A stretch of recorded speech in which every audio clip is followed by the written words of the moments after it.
From the headquarters of teleSUR English in Quito, Ecuador, I'm Carla Gonzalez, and this is From the South.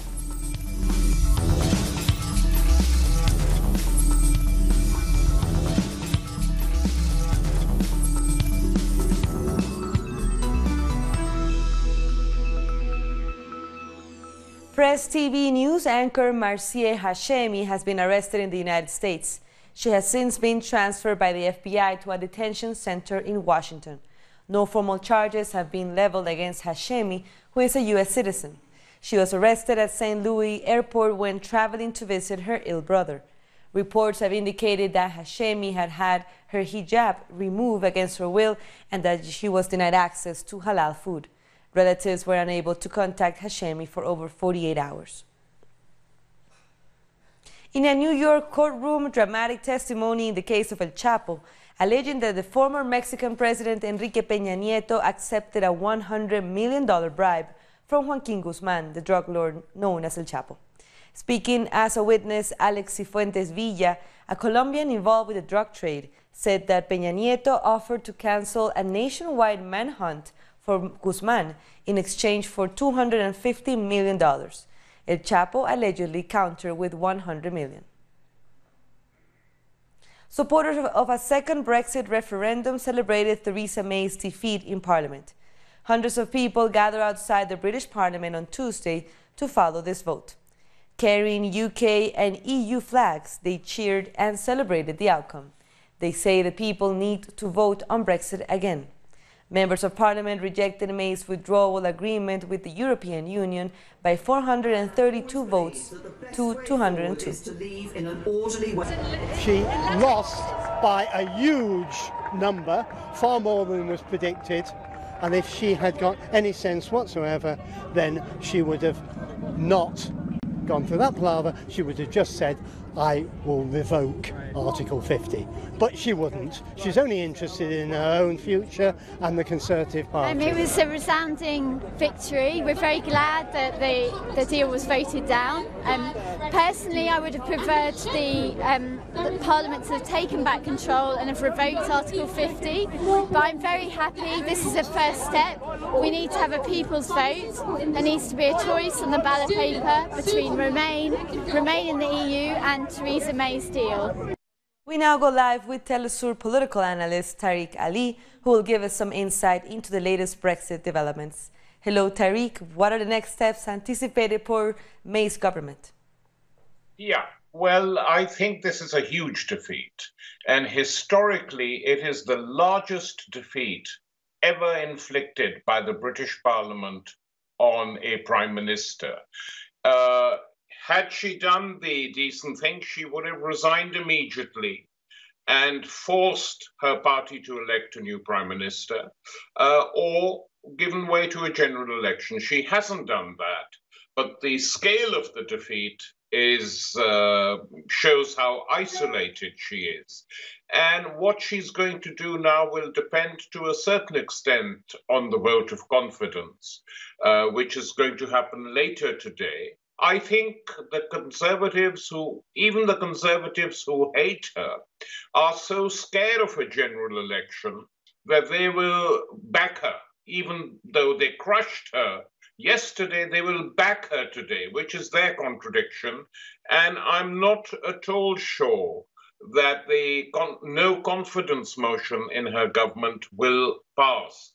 Were that to happen, she would have to resign and there would be a new general election. I think she will stagger on till Monday because 3 days from the defeat, she has to come up with a plan B. And we shall see what she's got up her sleeve. The German government ministers, a number of them are saying they are prepared to make more concessions. This has been manipulated by the EU leadership and bureaucracy since the business began. And we will see what concessions these are. I can't see these concessions being very fundamental. So the government is now in a very difficult situation, to put it mildly. And she was defeated by a coalition of Brexiters and Remainers. It was not just the Remain people who voted for her. Large numbers of Conservative MPs who are for Brexit also voted against her. And each wants different things. The Remain group wants a second referendum. And I have to be honest with you, I do not like the way in which people talk about a people's vote, as if those who voted in the first referendum weren't people. What were they, animals? So this whole notion that this is a proper vote, will be a proper vote is ridiculous. We will see. There is no guarantee that a second referendum will come up with something different. The split in the country now on this is very huge. Corbyn, of course, wants a general election, and he's absolutely right, because the problems facing the country, quite honestly, have little to do with remaining or quitting. It is that it's in a mess economically and politically. All this time it's been in the EU, and the Corbyn government has got a manifesto which will reverse the processes of conservatism and reactionary labourism that have been enforced for the last 3-4 decades. So let's look at this also on the people's side. How would this affect the British people? I think, to be perfectly frank with you, most people in the country at large will shrug their shoulders and say, okay, the politicians are playing games again. That is how it will look. And I think the only way in which we can really move forward now is through a general election. The fact is that people will see that these MPs who were yesterday attacking the government, Conservative MPs, are now going to say that she has our full confidence. I mean, it looks ludicrous, and it looks as if they're just defending their own positions. They're scared of an election because they fear there will be a Labour government in office. That is what is going on. All these maneuvers are now designed to save the Conservative government. Thank you very much, Tariq, for your time. Thank you. That was Tariq Ali, our political analyst from teleSUR. Now we go to other stories, now to Latin America, where hundreds of Hondurans headed for the U.S. in the latest migrant caravan that they may be held up by officials at the Guatemala border. Our correspondent Gilda Silvestrucci reported late Tuesday evening that more than 300 people remain at the border crossing, as authorities had not given them permission to enter. On Tuesday, about 200 were able to pass through the Agua Caliente border crossing. However, hundreds were turned away or detained by Guatemalan migration officials for not having the necessary documents to enter the country. That's why we have fled for another country, to find a future for our kids. Because if we didn't leave our country, we'll never have anything. We will die from hunger because there is no work, there are death threats, and that's why we decided to come. We came with our whole family, and we trust in God that our Guatemalan brothers will help us so we can continue on. Thank you to the National Police of Guatemala for giving us a chance to cross. And we're migrating from our country because we can't stand being hungry anymore. There is no work in our country, no jobs, there's nothing. So we have to leave. And that's why, thank God, hopefully they will let us through so we can get to the destination that we need to reach. Venezuelan President Nicolás Maduro has held a meeting with the General Staff of the National Bolivarian Armed Forces prior to the year's first military exercises called Sovereignty 2019. Marking the bicentennial of the Angostura Congress, led by Simón Bolívar in 1819, the meeting took place at the Ministry of Defense. Preparations for military exercises ordered on January 10 were verified. Maduro had previously overseen the strategic design of the exercises, which will take place in February. They will now involve social organizations as well as the National Bolivarian Militia. The military civic operations bicentenary of Angostura for the integral defense of the nation will be led on February 10th and 5th of 2019. Preparations began in all of the 8 regions of integral defense and in the 24 integral defense zones in each of the 4 components and with 1,600,000 militias. And the Minister of Defense, Vladimir Padrino Lopez, reiterated the loyalty of the National Armed Forces to the constitutional mandate of President Maduro. We are in the court of honor of the military college to fulfill and reaffirm our loyalty to acknowledge President Maduro's lawful constitutional legal position as President and Commander-in-Chief for the next period, and also to swear again and reaffirm our oath to the motherland. Social movements in Colombia have expressed their support for the Venezuelan people and their government. They reject the hostility promoted by Iván Duque's government against their neighboring country. We have more in this report. The court has sentenced social leader Milagros Sala to 13 years in prison, charged with criminal association, defrauding the state and extortion. Former President Cristina Fernández Kirchner took to Twitter to criticize the persecution of the activists. President Evo Morales also took to Twitter to show his solidarity with Sala. On his post, he said, "We show our solidarity with our sister Milagros Sala, who has been unfairly sentenced to 13 years in prison for fighting for the poor and indigenous people in her country. We hope that this decision will be reversed. We wish you great strength in these difficult moments." Sala was taken to the office of Judge Isidoro Cruz, where she was notified about a new preventive detention regarding the 4 lawsuits the activist is facing. That was our correspondent Sabrina Roth on the case of the Argentine activist Milagros Sala. And with that, we go to a break.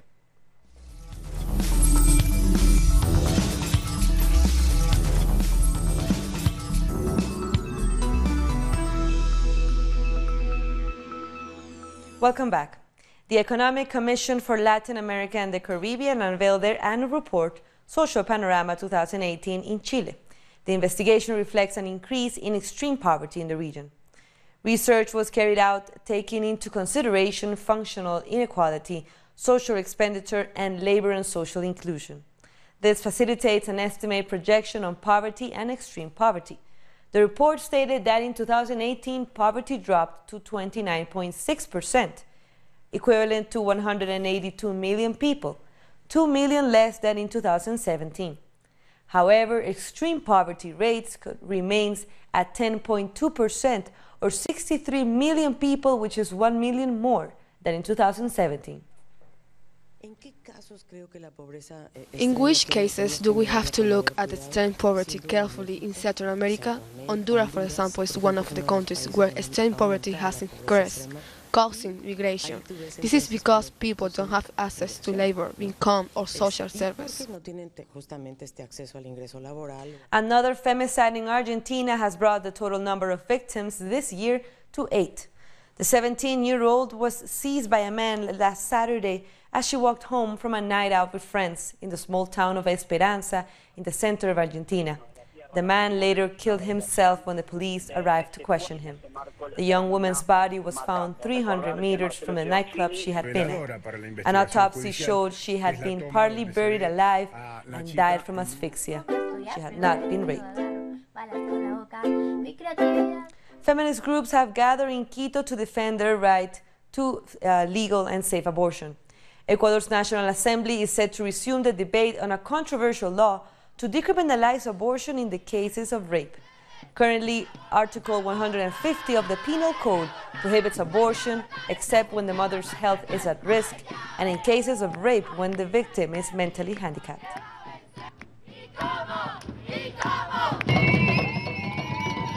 We have to take Ecuador's reality into account regarding sexual violence. Many victims are girls under 14 that end up becoming mothers.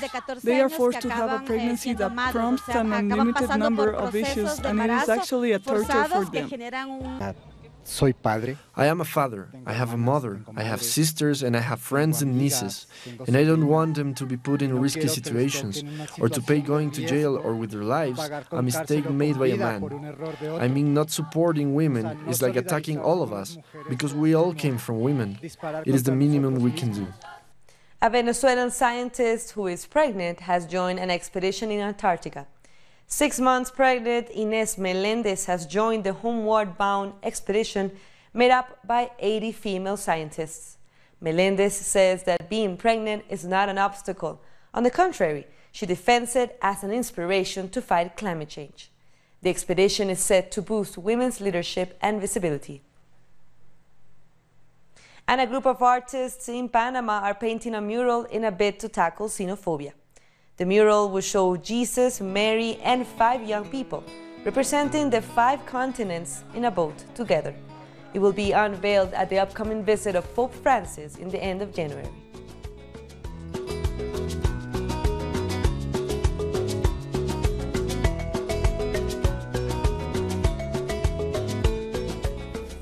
We're taking one last break, but stay with us.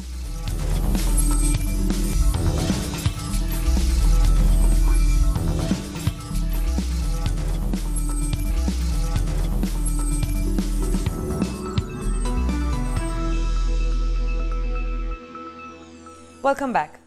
Kenyan forces have killed 4 militants who had attacked the Nairobi hotel. President Uhuru Kenyatta said that security forces killed all militants early Wednesday and carried out a terror attack the previous day. The attack killed at least 15 civilians, while other 700 others had been successfully evacuated. I can now confirm that as of about 1 hour ago, the security operation at Dusit Complex is over and all the terrorists eliminated. As of this moment, we have confirmation that 14 innocent lives were lost through the hands of these murderous terrorists, with others injured. We are grieving as a country this morning, and my heart and that of every Kenyan goes out to the innocent men and women violated by senseless violence. Nairobi residents woke up on Wednesday morning to news that workers continue to be trapped inside the hotel, 16 hours after a militant attack. Gunfire was reported to have been heard again at the hotel complex at around 6 a.m. The attack began shortly after 3 p.m. on Tuesday with an explosion in the parking lot and then a suicide bomb blast in the foyer of the Dusit D2 hotel. Security should have been beefed up since there was a warning that an attack was imminent. The government should have been more vigilant and not have waited for something to happen before getting serious. They should be serious about this at all times. Nigeria's ruling All Progressives Congress has been caught using plagiarized materials to prepare its manifesto. In this document recently uploaded on its website, the party said its priority was to ensure a safe and secure America, a line from the U.S. President Donald Trump on his campaign. However, the party claims its website was hacked. In 2016, President Muhammadu Buhari was caught using lines from a speech once delivered by former U.S. President Barack Obama. The Southern African Development Community has called for an emergency meeting to discuss the disputed presidential election in the Democratic Republic of Congo. The news comes after a court in Kinshasa began hearing an appeal challenging the results announced last week. Opposition candidate Martin Fayulu challenged the result that gave victory to Felix Tshisekedi in the December elections. The president of Zimbabwe, Emerson Mnangagwa, thanked his Russian counterpart, Vladimir Putin, for supporting the African country in the wake of international sanctions. The two leaders spoke at the Kremlin on a range of subjects, from military modernization to future loans. President Mnangagwa is on an official visit to Russia. Zimbabwe has been suffering from sanctions imposed by the West for nearly 2 decades. And we are now doing our best to re-engage after the new dispensation has come into effect. And during the days of isolation, you stood by us. South Africa's Electoral Commission says it's all systems go for the May 2019 general elections. It has launched a campaign to try to encourage young people to go out and vote. While the youth constitutes the biggest population group in South Africa, many feel marginalized and despondent about the country's politics. This is Winterveld, one of the oldest townships on the outskirts of the capital, Pretoria. This settlement is a reflection of the high unemployment rate, especially among the youth. Job creation is on the campaign ticket for political parties hoping to unseat the ruling African National Congress. But they can only do so if they persuade young people like Tebogo Sibanyoni to vote. Tebogo has no high school leaving qualifications and grew up without parents, but was fortunate enough to receive this government-subsidized home. He survives by working as a sangoma.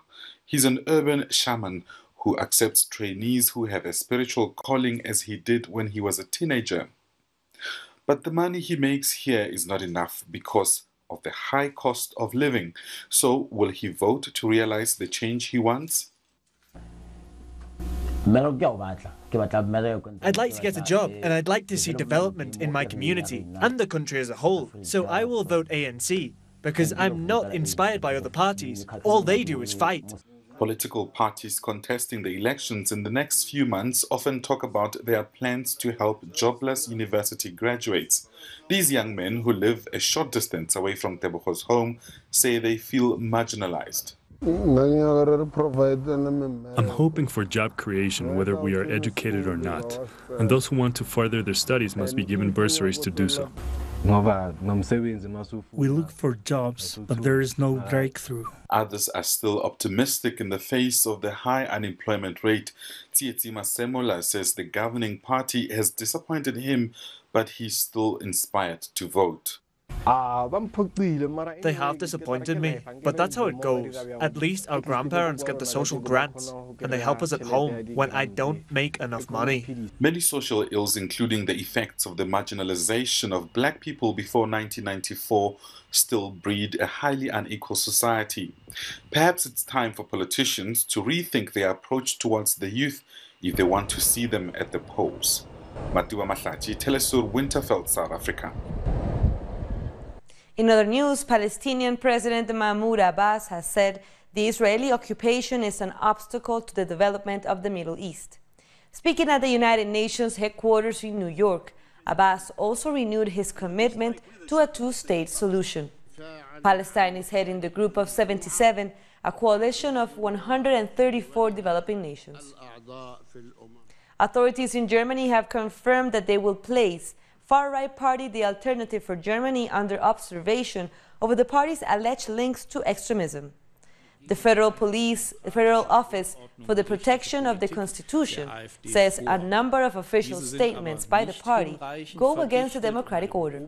It opposes multiculturalism, Islam, and the migration policies of Chancellor Angela Merkel, whom it accuses of treachery. The BFV is presenting the first effective evidence, according to AFD Politics, founded against free and democratic basic order. But it is not adequately put together for observation and the use of intelligence.